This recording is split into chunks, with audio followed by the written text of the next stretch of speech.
জরেজ এক পর্যায়ে অতিরিক্ত ইয়াবা সেবন করে উত্তেজিত হয়ে অচেতন থাকা ভিকটিম আশরাফকে হাতুড়ি দিয়ে এলোপাথারি পেটাতে থাকে। গত 13 নভেম্বর 2025 তারিখ রংপুরের ব্যবসায়ী আশরাফুল হককে হত্যা এবং লাশ খণ্ড বিখণ্ড করে জাতীয় ঈদগাহ ময়দানের পাশে দুটি ড্রামে ফেলে রাখা হয়, যা সারা দেশে ব্যাপক চাঞ্চল্যের সৃষ্টি করে। উক্ত মামলার প্রধান আসামি জরেজের কথিত প্রেমিকা শামীমা আক্তার কোহিনুর, বয়স 33, পিতা বাচ্চু মিয়া, থানা লাকসাম, জেলা কুমিল্লাকে গত 14 নভেম্বর 2025 তারিখ সকালে একটি বিশেষ অভিযান পরিচালনা করে তার নিজ বাড়ি হতে র্যাব কর্তৃক গ্রেফতার করা হয়। গ্রেফতারকৃত আসামি শামীমা আক্তার কোহিনুরের দেওয়া তথ্য মতে ও তার মোবাইল ফোন বিশ্লেষণে আমরা জানতে পারি, হত্যাকাণ্ডের প্রধান আসামি জরেজের সাথে তার 1 বছরের অধিক সময় ধরে প্রেমের সম্পর্ক ছিল। জরেজ শামীমাকে জানায় তার এক বন্ধুর প্রেমের ফাঁদে ফেলে ব্ল্যাকমেইলিংয়ের মাধ্যমে 10 লক্ষ টাকা আদায় করা সম্ভব, যা থেকে জরেজ 7 লক্ষ টাকা আর শামীমা 3 লক্ষ টাকা ভাগ করে নেবে। উক্ত পরিকল্পনা অনুযায়ী শামীমা ভিকটিম আশরাফুল ইসলামের সাথে 1 মাস পূর্ব হতেই মোবাইল ফোনে যোগাযোগ শুরু করে এবং তাকে তার প্রতি আকৃষ্ট করার চেষ্টা অব্যাহত রাখে। তারই ধারাবাহিকতায় মোবাইল ফোনে তাদের নিয়মিত অডিও এবং ভিডিও কল চলতে থাকে। পরবর্তীতে গত 11 নভেম্বর 2025 তারিখ রাত 8টায় জরেজ ভিকটিম আশরাফুলকে নিয়ে ঢাকায় রওনা করেন। ঢাকায় আসার পর গত 12 নভেম্বর 2025 তারিখ জরেজ ও আশরাফুল শামীমার সাথে দেখা করে ঢাকা মহানগরীর শনির আকরার নূরপুর এলাকায় 5,500 টাকা দিয়ে একটি বাসা ভাড়া করে 3 জনই একত্রে ভাড়া বাসায় ওঠেন। রংপুর হতে ঢাকায় আসার পূর্বেই জরেজ তার প্রেমিকা শামীমা কোহিনুরকে ফোনে জানায় ভিকটিম আশরাফুলের সহিত সে যেন অন্তরঙ্গ ভিডিও ধারণ করে এবং পূর্ব পরিকল্পনা অনুযায়ী সে ভিডিও দেখিয়ে যাতে তারা 10 লক্ষ টাকা আমাদের যে আশরাফুল তার কাছ থেকে আদায় করতে পারে। পূর্ব পরিকল্পনা অনুযায়ী ভিকটিম আশরাফুলকে শামীমা মাল্টার শরবতের সাথে ঘুমের ওষুধ খাইয়ে হালকা অচেতন করে যাতে বাইরে হতে জরেজ অন্তরঙ্গ মুহূর্তের ভিডিও ধারণ করলে আশরাফুল তা বুঝতে না পারে। পরবর্তীতে যখন একান্ত সময় কাটায় তখন জরেজ বাইরে হতে ভিডিও ধারণ করে থাকে এবং উক্ত ভিডিও আপনাদের সামনে যে মোবাইল আমরা জব্দ করেছি তাতে আমরা পাই এবং ওই অশ্লীল ভিডিওগুলো ধারণ করে সে পরবর্তীতে ব্ল্যাকমেইলিংয়ের একটা চেষ্টা করে বলে আমরা বুঝতে পারি। প্রিয় সাংবাদিকবৃন্দ, শামীমার দেওয়া তথ্য মতে 12 নভেম্বর 2025 তারিখ দুপুরে আশরাফুল যখন পুরোপুরি অচেতন হয়ে পড়ে তখন জরেজ আশরাফুলের হাত দড়ি দিয়ে বেঁধে ফেলে এবং মুখ কস্টেপ দিয়ে আটকিয়ে দেয়। জরেজ এক পর্যায়ে অতিরিক্ত ইয়াবা সেবন করে উত্তেজিত হয়ে অচেতন থাকা ভিকটিম আশরাফকে হাতুড়ি দিয়ে এলোপাথারি পেটাতে থাকে।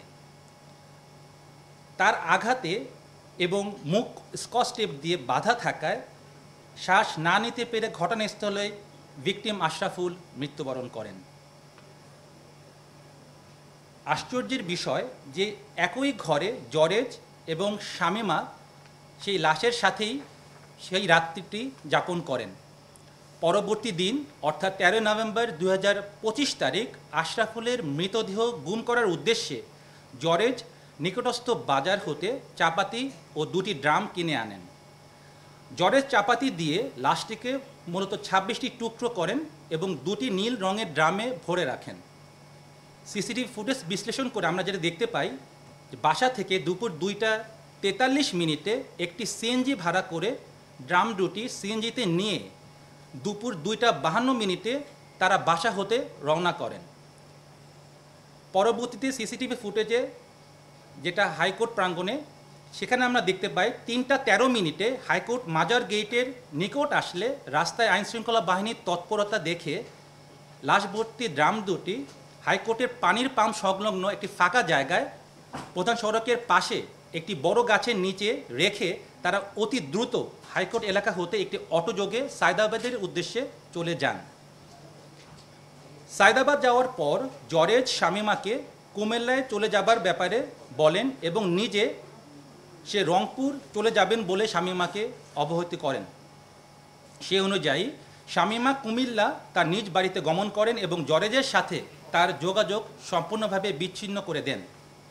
প্রিয় সাংবাদিকবৃন্দ, শামীমা দেওয়া তথ্য মতে ভিকটিমে আশরাফুলের রক্তমাখা সাদা রঙের পায়জামা পাঞ্জাবি সহ হত্যার কাজে ব্যবহৃত দড়ি, স্কচটেপ, গোলগলা গেঞ্জি এবং একটি হাফ প্যান্ট একটি বস্তার ভিতর মুখ বাঁধা অবস্থায় শনির আক্রাস্থ নূরপুর এলাকা হতে র্যাব 3-এর একটি আবেদনিক দল উদ্ধার করতে সক্ষম হয়। এছাড়াও তার মোবাইল যেগুলো আমরা পেয়েছি তার থেকেও আমরা বিভিন্ন আলামত, আমরা যে ভিডিওগুলি সে ধারণ করেছে এবং নগ্ন ভিডিও এবং ছবি, সেগুলো আমরা উদ্ধার করতে সক্ষম হয়েছি। এখানে উল্লেখ্য যে শামীমা দেওয়া তথ্য অনুযায়ী মূলত ব্ল্যাকমেইলিং করাটাই এবং টাকা উপার্জন করাটাই এই ঘটনার মূল উদ্দেশ্য ছিল। তবে জরেজ কর্তৃক নৃশংসভাবে হত্যাকাণ্ডের পিছনে কোনো পূর্ব শত্রুতা আছে কিনা কিংবা পরকীয়ার কোনো বিষয় রয়েছে কিনা তা মূল আসামি জরেজকে জিজ্ঞাসাবাদে বেরিয়ে আসবে বলে আমরা মনে করছি। ধৃত আসামিদের বিরুদ্ধে পরবর্তী আইনানুগ ব্যবস্থা গ্রহণের জন্য শাহবাগ থানায় হস্তান্তর করা হয়েছে। ধন্যবাদ।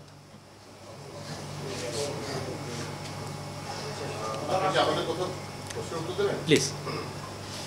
আপনার বক্তব্য যদি সঠিক বলে ধরে নেই, তাহলে ব্ল্যাকমেইল করে টাকা উপার্জন করাই ছিল মোটিভ। তাহলে ব্ল্যাকমেইল করে টাকা উপার্জন না করে কোন পরিস্থিতিতে জরেজ তার মাথায় আঘাত করল? ধন্যবাদ। আমরা শামীমাকে এই ব্যাপারে জিজ্ঞাসাবাদ করেছি এবং শামীমা আমাদের যে উত্তর দিয়েছে তাতে তার ভাষ্য মতে তাকে মূলত যে কথাটা বলেছে জরেজ যে 3 লক্ষ টাকা সে পাবে এবং জরেজ এই ব্ল্যাকমেইলের মাধ্যমে 7 লক্ষ টাকা পাবে এবং পরবর্তীতে এই টাকা দিয়ে সে মালয়েশিয়ায় গমন করবেন। এবং আমরা এটাও দেখতে পাই যে জরেজের মোবাইল বিশ্লেষণ করে যে সে অলরেডি মালয়েশিয়া যাওয়ার জন্য সে পাসপোর্ট সংগ্রহ করার জন্য সে অলরেডি তার পাসপোর্ট অফিসও তার প্রস্তুত রয়েছে পাসপোর্ট। তো এ থেকে বোঝা যায় যে তার টাকাটা প্রয়োজন ছিল।